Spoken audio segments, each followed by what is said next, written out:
লিল্লাহি মুলকুস সামাওয়াতি ওয়াল আরদ ইয়াহাবু লিমান ইয়াশাউ ইনাসা ওয়া ইয়াহাবু লিমান ইয়াশাউ যুকুর আও ইউযাওবিজুহুম যুকরানা ওয়া ইনাসা ওয়া ইয়াজআলু মান ইয়াশাউ আকিমা ইন্নাহু আলিমুন কাদির।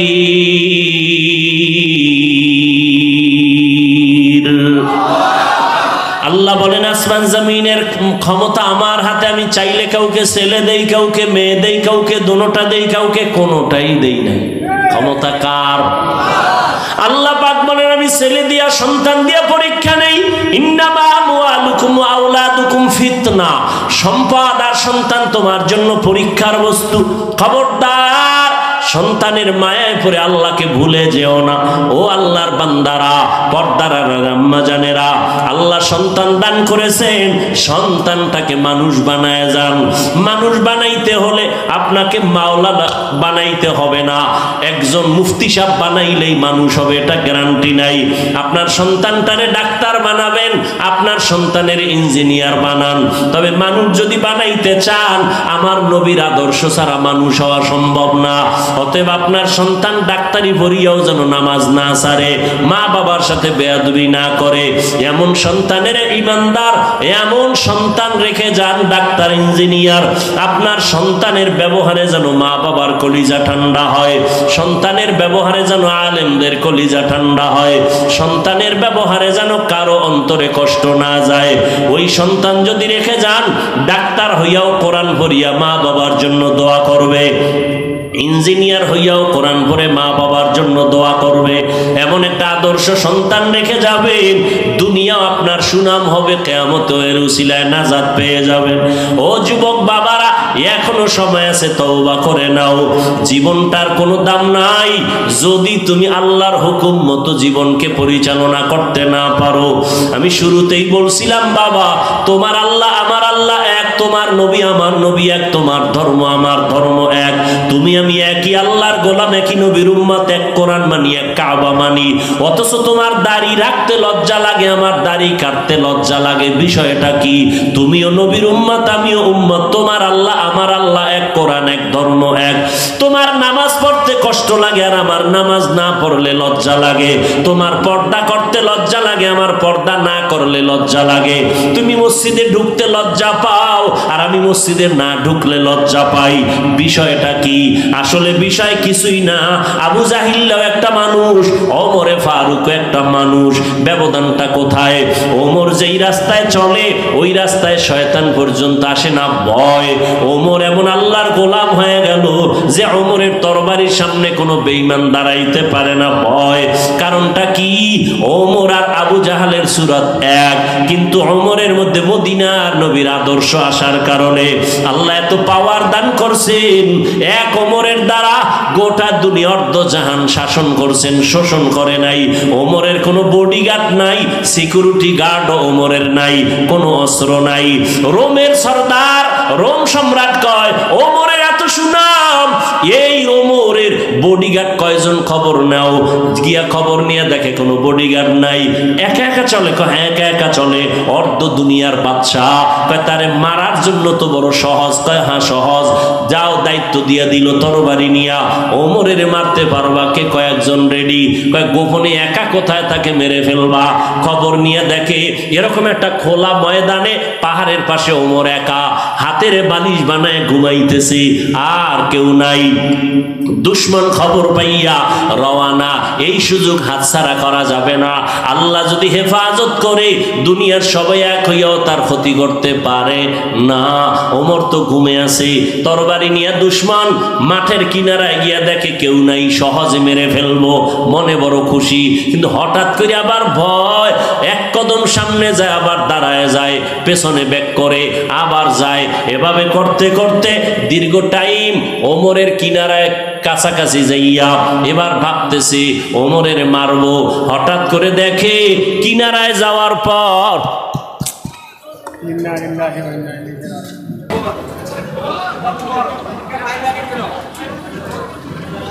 ওমরে ফারুকের কিনারায় গিয়া দুশ্মন দাঁড়াইল।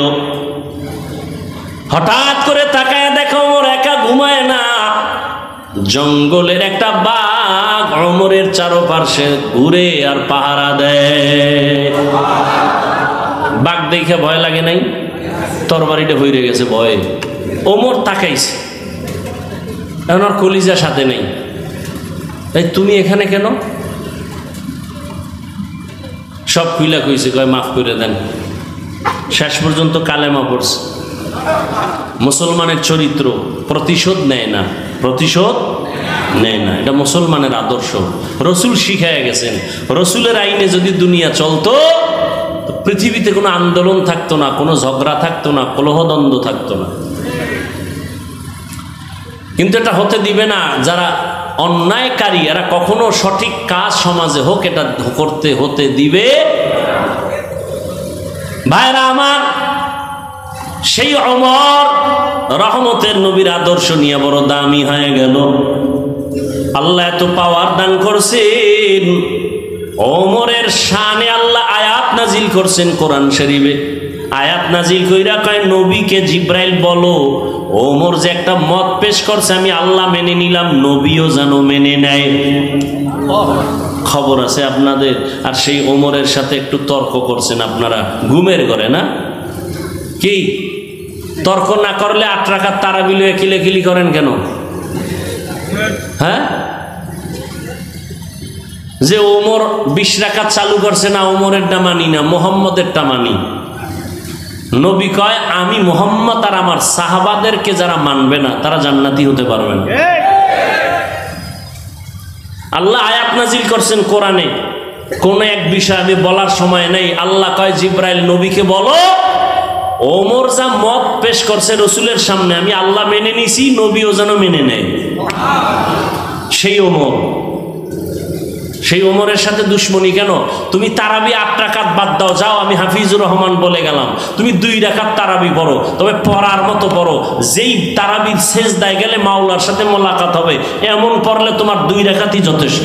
আর যদি সেই নামের পড়ো, দেখানোর জন্য পড়ো, 40 রাকাত পড়লেও কপাল খুলবে না। তুমি আল্লাহর জন্যই যদি পড়ো তো হিংসা কেন? আমগো সালাম দেয় না, দিলেও নেয় না, কি ওখানে 20 রাকাতের পার্টি? এটা একটা মুসলমানি কথা হইল? তুমি 8 রাকাত পড়ছো, কই আমি তো তোমারে হিংসা করি নাই। তুমি বুকে হাত বাঁধো, আমি নাবিতে হাত বাঁধি, কই হিংসা তো করি নাই। তুমি কেন আমাকে হিংসা করো ভাই? বুকে হাত বাঁধি, জোরে আমিন বলি, যা বলি কার জন্য? তো আল্লাহর জন্য ইবাদত করলে বান্দার সাথে ভাব কেন? ভাবটা দেখাবা আল্লাহর সাথে, যে আল্লাহ আমারে চিনোনি তুমি। আমার 20 লাগে না, 8এই ব্যাটারি চার্জ হয়ে যায়, ফাস্ট চার্জার আমার অন্তর। আমার 20 রাকাত লাগে না, 8এই আমার কলিজা পুরা চার্জ হয়ে যায়।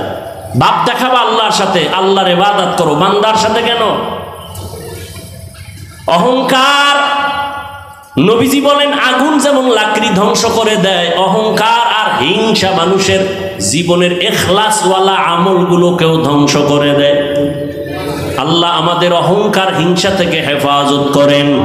ও যুবক বাবারা, ও বৃদ্ধ বাবাজিরা, ও পর্দার আড়ালের আম্মা জানেরা, এখনো সময় আছে, তওবা করে নেন। আপনার মতো কত মা বোনেরা আছে এখনো পর্দা করে স্বামীর মাল হেফাজত করে, মোবাইলে সময় নষ্ট করে না, নামাজ পড়ে। ও মা বোনেরা, আপনারা কেন পারবেন না? স্বামীর মাল হেফাজত করেন, নিজের সতীত্ব বজায় রাখেন। চরিত্র নষ্ট করলে দুনিয়াতে কেউ আসলে ভালোই জানে না, আল্লাহর কাছেও তো কোনো সম্মান থাকবে না। মরার পরে অশান্তি শুরু হবে, আপনার সন্তানেরা আপনার চরিত্রের কারণে কষ্ট পাবে। এখন থেকে তওবা করে নেন। ও বাবাজিরাও তওবা করে নামাজ পড়েন। যুবক বাবারা তওবা করো, আল্লাহর কাছে বলো জীবনে আর নামাজ ছাড়বা না। মনে মনে বলো আল্লাহ, শয়তানের ধোকায় গুনাহ করে ফেলেছি, আর করব না। তোমার কোরআন সত্য, গুনাহগারের জন্য জাহান্নাম তাও সত্য কোরআনে আছে, নেক আমলওয়ালাদের জন্য জান্নাত কোরআনে আছে। আজকে থেকে তওবা করে নিলাম, নামাজ ছাড়বো না, দাড়ি কাটবো না, বেপরদায় চলবো না, মা বাবাকে কষ্ট দিব না, ওলামায়ে কেরামের পরামর্শ নিয়া নবীজির সুন্নাত অনুযায়ী চলবো। তওবা করার মতো যদি কারো অন্তর তৈরি হয়, অন্তরে যদি কোনো দুর্বলতা না থাকে, দুটো হাত আমার আল্লাহকে দেখায়া দাও। আয় আল্লাহ তওবা কবুল করে নেন, তওবার উপরে মজবুত হইয়া চলার মতো তৌফিক দান করেন, আমিন। আলহামদুলিল্লাহি রাব্বিল আলামিন, ওয়াসসালাতু ওয়াসসালামু আলা সাইয়্যিদিল আমবিয়া ওয়াল মুরসালিন ওয়া আলা আলিহি ওয়া আসহাবিহি আজমাইন। ইয়া আরহামার রাহিমিন, ইয়া আরহামার রাহিমিন, ইয়া আরহামার রাহিমিন। রব্বিরহামহুমা কামা রব্বায়ানি সগীরা। আল্লাহুম্মা ইন্নাকা আফুউন কারীম তুহিব্বুল আফওয়া ফা'ফু আন্না। আল্লাহুম্মা ইন্না নাসআলুকা রিযাকা ওয়াল জান্নাহ ওয়া নাউযু বিকা মিন সাখাতিকা ওয়ান নার। আল্লাহুম্মা ইন্না নাউযু বিকা মিনাল বারাসি ওয়াল জুনুনি ওয়াল জুযামি ওয়া সাইয়্যিল আসকাম। ও দয়ার মালিক, গুনার বোঝা নিয়ে আপনার দরওয়াজায় হাজির। আয় আল্লাহ, কত উলামায়ে কেরাম, মুরব্বী, হাজী সাহেব, কত মা বোনেরা হাত তুলেছেন, কত যুবক ছাত্র ভাই, পর্দার আড়ালের মা বোন যারা, সবাইকে আপনি মাফ করে দেন। আজকের এই মাহফিল কবুল করে নেন, আয়োজনকারী সহযোগিতাকারীদের কবুল করে নেন।